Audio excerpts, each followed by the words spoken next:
سلام. میخوام یه مدل دیگه از پتو پافی رو بهتون آموزش بدم. این نمونه که میخوام بهتون آموزش بدم خیلی پرطرف داره، عکسش رو براتون میفرستم و نمونه‌ای هست که میتونیم بگیم بیشترین مدلایی که پتو پافی رو میبافن مخصوصا برای نوزاد از این مدل استفاده میکنن. خب ما یه الگوی بافت داریم. الگوی بافتمون باید در واقع یه تعداد معینی باشه. ما برای این مدل بافت هر عددی که انتخاب میکنیم به عنوان پایه، خب هر تعداد حلقه‌ای که استفاده میکنیم به عنوان پایه باید ضرب در 2 بشه.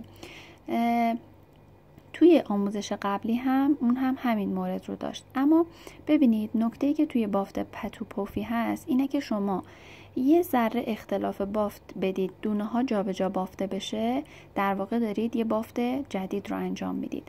برای همین خیلی باید دقت بکنید که کجا دونه ها بافته میشن یا کجا بافته نمیشن یا کجا چپ بافته میشن یا کجا راست بافته میشن. من سعی میکنم در انتهای دوره یک آموزش نقشه خوانی هم با هم داشته باشیم که مربوط به بافت پتو میشه، که انشالله بتونید خودتون بعد از این گذروندن این دوره یه تعدادی از پتوها رو خودتون بدون آموزش ببافید و با دیدن نقشه ببافید. خب بریم که کارمون رو شروع کنیم. ببینید من برای این کار میخوام 12 تا پایه انتخاب کنم. 2 4 6 8 10 و 12. خب اینها بافت تعداد خونه‌هایی که من میخوام انتخابشون بکنم و ببافمشون. خب شروع میکنم. ببینید من برای بافت این مدل از راست به چپ میبافم. ببینید بذارید من خونه ها رو بشمارم. 2 4 6 8 10 و 12. خب ببینید از اینجا شروع میکنم به باف، یعنی این اولین خونه‌ایه که باید ازش استفاده کنم، یعنی رج برگشت منه.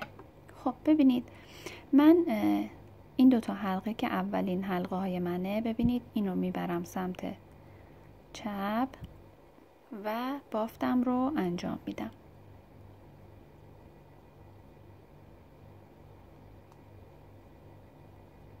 خب این دوتا خونه اول. حالا دوباره این رو میبرم، ببینید این دوتا حلقه بعدی، این رو میبرم سمت چپ و بافت رو انجام میدم. ببینید این جابجایی رو مثل مدل قبل، این جابجایی رو توی رجی که باهاش، توی نخی که باهاش میبافیم نداریم. ما فقط توی این حلقه های جلویی که داریم باهاش بافت انجام میدیم جابجایی داریم. پس دقت بکنید که توی نخ پشتی اصلا جابجا نکنید. علاوه بر اون خیلی خیلی خیلی زیاد دقت بکنید که حلقه از نخ پشتی جا نمونه، چون بعد به بافتتون اضافه میشه و کارتون خراب میشه. خب میریم دوتا حلقه بعد. ببینید این رو میبرم سمت چپ و میبافمش.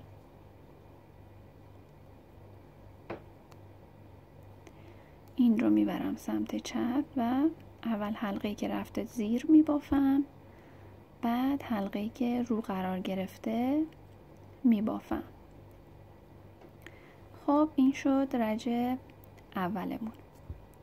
حالا برای شروع رج بعد، ببینید الان این خونه بافته شده. خب این خونه اول که بافته شده، توی رجی که من از سمت چپ به راست میام، قشنگ دقت کنید به حرف من، توی رجی که از سمت چپ به راست میام اصلا تحت هیچ شرایطی خونه اول بافته نمیشه. خب برای شروع رج جدید ما توی رج قبل از راست بردیم به چپ، حالا حلقه ها رو جابجا میکنیم و از چپ میبریم به راست. این خونه اوله و بافته نمیشه.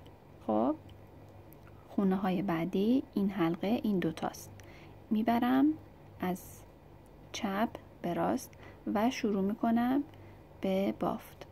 اول خونه‌ای که زیر بافته میشه و بعد حلقه‌ای که رو قرار گرفته بافته میشه.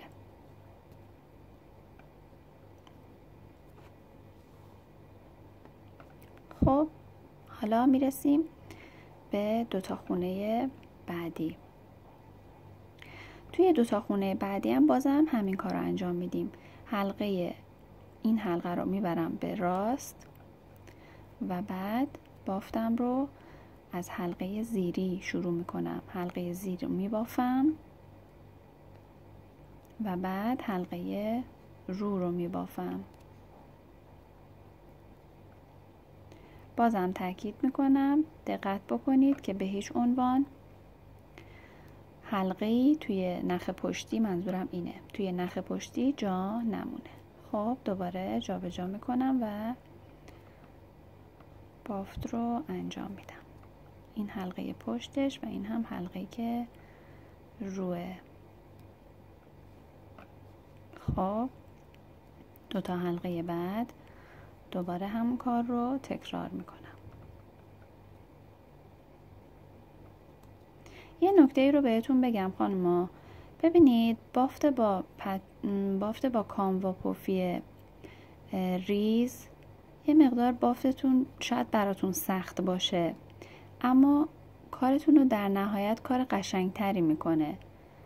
برای همین من بهتون پیشنهاد میدم که از نخهای ریز استفاده بکنید. ببینید تقریبا مدل بافت داره مشخص میشه. خب حالا من موندم و این حلقه آخر، هیچ اشکالی نداره. حالا که میخوام رج جدید رو شروع کنم از همین، یعنی حالا که میخوام رجم رو از راست ببرم به چپ، اولین خونه رو هم میبافم. از اولین خونه تا آخرین خونه بافته میشه. خب حالا چطوری میبافم؟ دوباره این حلقه ها، ببینید این میشه 2 تا حلقه اول من. این رو میبرم به چپ، حلقه زیرش رو میبافم و بعد حلقه رو. خب 2 تا خونه بعد حلقه زیر رو میبافیم و بعد حلقه رو. 2 تا حلقه بعد میبرم سمت چپ، حلقه‌ای که زیر رفته رو اول میبافم و بعد میرم حلقه بعدی. 2 تایی میبرم سمت چپ، حلقه زیر رو میبافم و بعد حلقه رو. دوباره همین کار رو تکرار میکنم تا به آخر رجم برسم.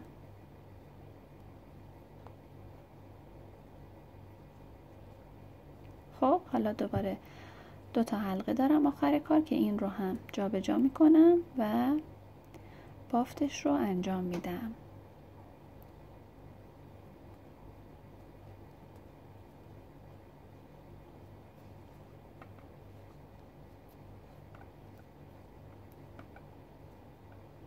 خب ببینید مدلش تقریبا مشخص شد. این مدل خیلی پرطرفداره توی بافت پتو پفی. ببینید وقتی شما با کاموا ریز میبافید، سوراخ‌هایی هم که ایجاد میشه، خب حالا توی رجای بالاتر مشخص میشه، پوشونده میشه، ولی کاموای درشت یه مقدار سوراخ داره توی کار. خب حالا ما دوباره میخوایم رجمون رو شروع کنیم. گفتیم که توی رج‌هایی که میخوایم از سمت چپ به راست بریم، دونه‌های اول رو نمیبافیم. پس میریم سراغ 2 تا حلقه بعد. ببینید اینجاست. از چپ میبرم به راست و بافت رو انجام میدم. اول این حلقه های زیری رو میبافم، بعد میرم سراغ حلقه‌ای که روی کار منه. 2 تا حلقه رو وقتی جابجا میکنید یه جوری با دستتون نگهش دارید که گم نشه حلقه ها. ببینید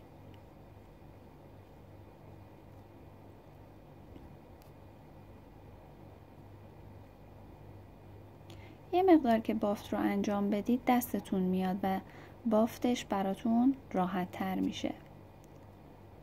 خب دوباره رسیدیم به 2 تا حلقه بعد. میبریم، ببینید از چپ به راست میبریم و با نخ پشتی اول زیر رو میبافیم و بعد حلقه‌ای که روه. دوباره میرسیم به 2 تا حلقه بعد.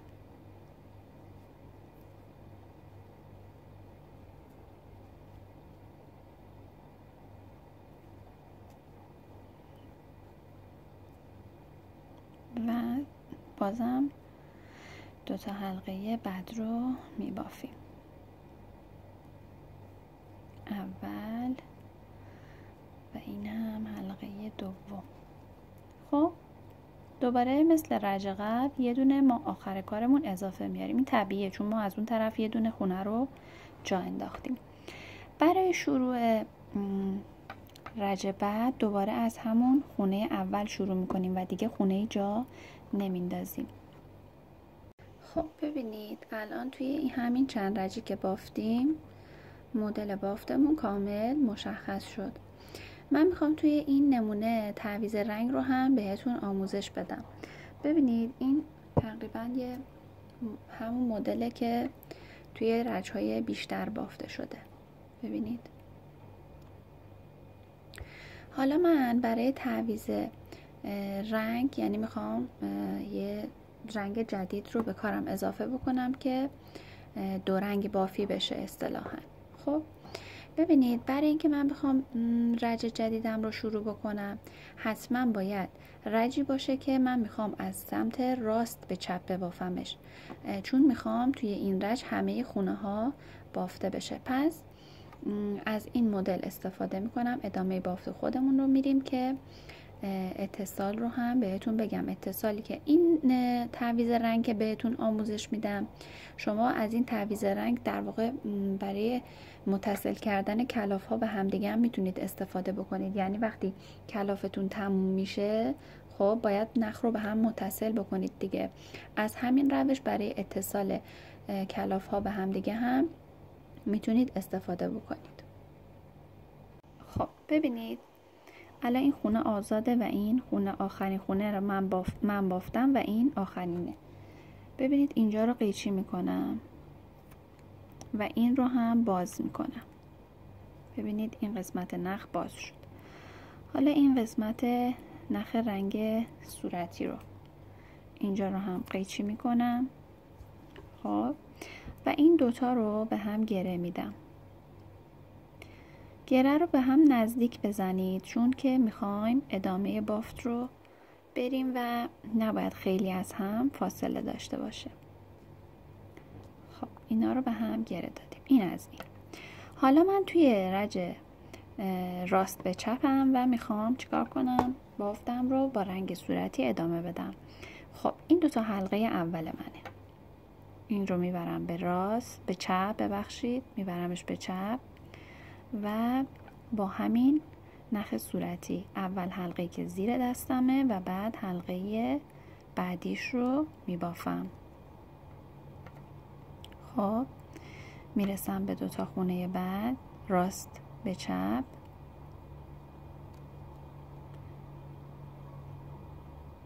و خونه ها رو ادامه میدم.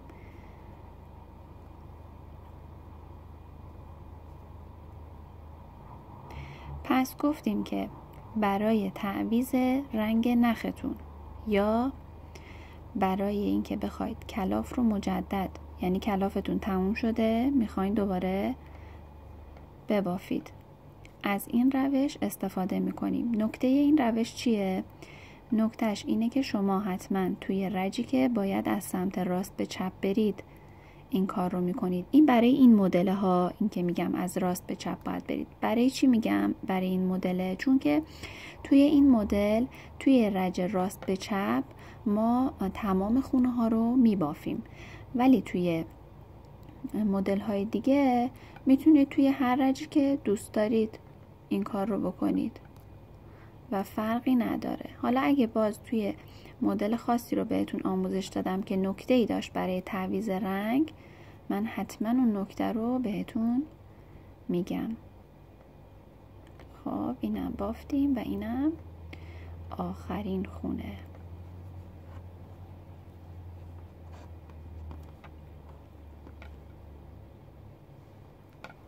خب این رج تکمیل شد. حالا بریم رج برگشتش رو ببافیم و از دیدن کارمون لذت ببریم. خب این خونه اوله که باز من نمی بافمش. این دوتا میشه خونه بعدی من. از چپ به راست میام و حلقه ها رو به نوبت می بافم.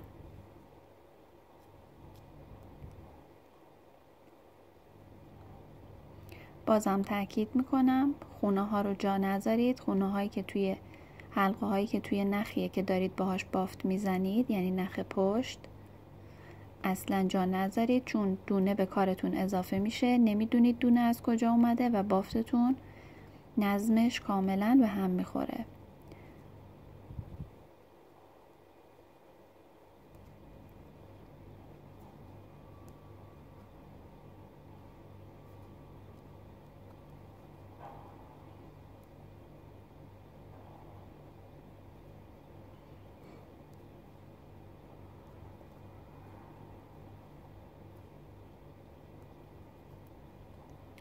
خب این خونه آخرم که باید میموند. حالا دوباره رج برگشتش رو میریم راست به چپ و ادامه میدیم بافتمون رو. میخوام چند رج ببافم که شما نتیجه کار رو ببینید.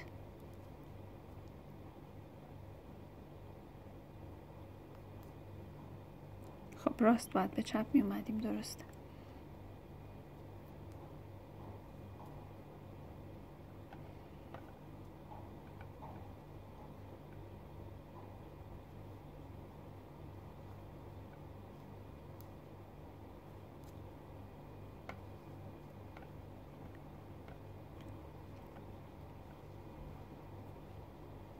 ببینید